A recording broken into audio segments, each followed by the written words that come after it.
Welcome to new TV Telugu. ఇప్పుడు AP top 10 చూద్దాం.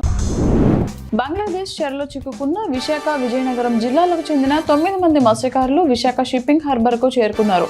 ప్రభుత్వ చొరవతో విడుదలైన వీరిని స్థానిక మత్స్యకార నాయకులు, ఫిషింగ్ విభాగం అధికారులు, పోలీసులు, నావీ సిబ్బంది, జనసేన నాయకులు స్వాగతించి ధైర్యం చెప్పారు.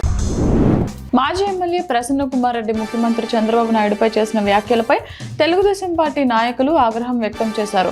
బుచ్చిరెడ్డిపాలెం మండల కేంద్రంలో టీడీపీ నాయకులు భారీ ర్యాలీ నిర్వహించి ప్రసన్న కుమార్ దిష్టిబొమ్మను చెప్పులతో కొట్టి దహనం చేశారు. రూరల్ పార్టీ అధ్యక్షులు బెజవాడ జగదీష్ మాట్లాడుతూ ప్రసన్న కుమార్ రెడ్డికి రాజకీయాల గుర్తింపు చంద్రబాబు వల్లే వచ్చిందని గుర్తు చేశారు. శ్రీకాకుళం జిల్లాలో ఉదయం నుంచి దట్టమైన పొగమంచు కురుస్తోంది. దీని ప్రభావంతో పూత దశలో ఉన్న మామిడి, జీడి పంటలు తీవ్రంగా నష్టపోయే ప్రమాదం ఏర్పడింది. ఉష్ణోగ్రతలు తగ్గడం, తేమ శాతం పెరగడం వల్ల పూత మాడిపోతుందని రైతులు ఆందోళన చెందుతున్నారు. వ్యవసాయ నిపుణుల అంచనా ప్రకారం ఇది పంట దిగుబడులను గణనీయంగా తగ్గిస్తుంది. పొగమంచు మరికొన్ని రోజులు కొనసాగితే నష్టం మరింత పెరిగే అవకాశం ఉందని రైతులు ఆవేదన వ్యక్తం చేస్తున్నారు.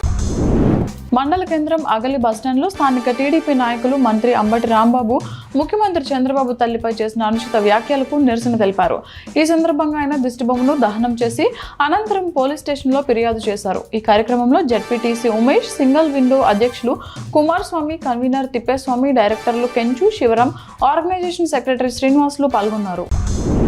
చీరాల ఆర్టీసీ బస్టాండ్ ప్రాంగణంలో ఉన్న శ్రీ వెంకటేశ్వర స్వామి ఆలయంలో మాఘ పూర్ణిమ సందర్భంగా స్వామివారికి విశేష పూజలు, పూల అలంకరణ సేవలు, అభిషేకాలు నిర్వహించారు. ఈ సందర్భంగా ఆలయంలో సహస్ర దీపార్చన కార్యక్రమం వైభవంగా జరిగింది. కంచిలో ఏకాంబరేశ్వర స్వామివారిని పార్వతీదేవి వివాహం చేసుకునే ఘట్టాన్ని తలపించేలా తీర్చిదిద్దిన రంగవల్లుల ప్రతిమ భక్తులను విశేషంగా ఆకట్టుకుంది.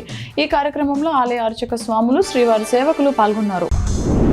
గోనెగండ్ల మండలంలో ఎల్ఎల్సీ కాలువ మూసివేయడంతో ఆలస్యంగా పంటలు వేసుకున్న రైతులు తీవ్ర ఇబ్బందులు ఎదుర్కొంటున్నారు. పంటలు ఎండిపోతున్నాయని ఎమ్మెల్యే బివి జయనాగేశ్వర రెడ్డి దృష్టికి తీసుకురావడంతో ఆయన వెంటనే స్పందించి పులికన్మ ప్రాజెక్టు నుంచి 15 క్యూసెక్కుల నీటిని విడుదల చేయించారు.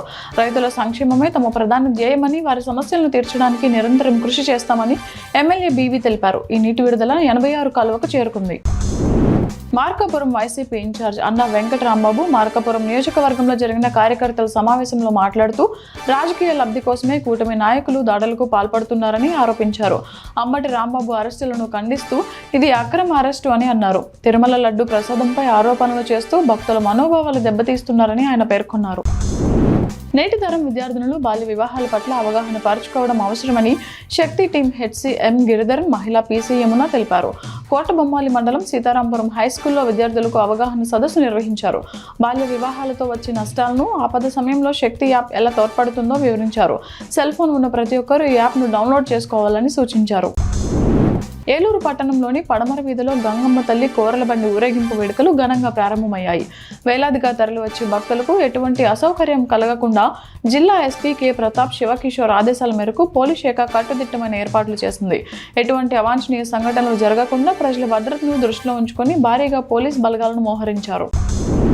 కొత్తకోట మండలంలో వ్యవసాయ, తాగునీటి బోర్లకు సంబంధించిన కేబుల్ వైర్ల దొంగతనాలు రైతులను తీవ్రంగా కలవరపెడుతున్నాయి.